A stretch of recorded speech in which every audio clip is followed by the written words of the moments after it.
বৈশাখ। এই বৈশাখের মতোই রবি ঠাকুরের জন্ম। সোনার আশ্বিনে নয়, হিমের রাতের অঘ্রাণে নয়, ফুল রাঙানো ফাগুনে নয়, এই খর ক্ষিপ্র বৈশাখেই তাঁর জন্ম। এই খ্যাপা বৈশাখের গৈরিক তিলক দিয়েই সাজানো তাঁর জন্মদিনের ললাট।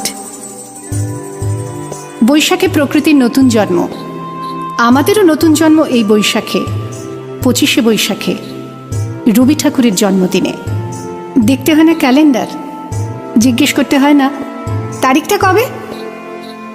আগে থেকেই বুকের মধ্যে সাড়া ওঠে, 25শে বৈশাখ আসছে, রবি ঠাকুরের জন্মদিন। বছরে একটা দিনের জন্য তারা নতুন হয়ে যায়।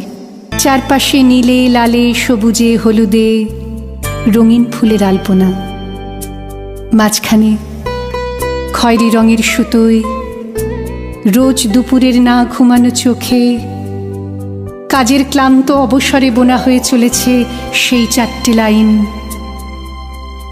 উদয়ের পথে শুনিকার বাণী, ভয় নাই ওরে ভয় নাই, নিঃশেষে প্রাণ যে করিবে দান, ক্ষয় নাই তার ক্ষয় নাই। শুধু কি সূচি কাজে?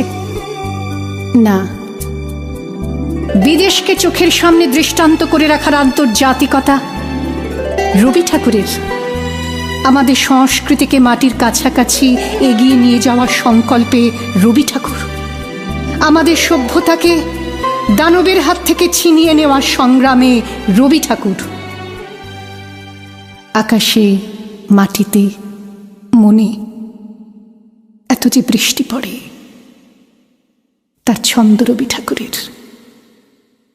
এত যে ফুল ফোটে, তার গন্ধ রবি ঠাকুরের। তাই প্রতিদিনই তাঁর জন্ম, কোনো দিনই তাঁর মৃত্যু নেই। কালের কালা পাহাড় এসে কোনো দিন যদি ভারতবর্ষ থেকে সমস্ত ঠাকুরের পুজোর প্রদীপ নিভিয়ে দিয়ে যায়,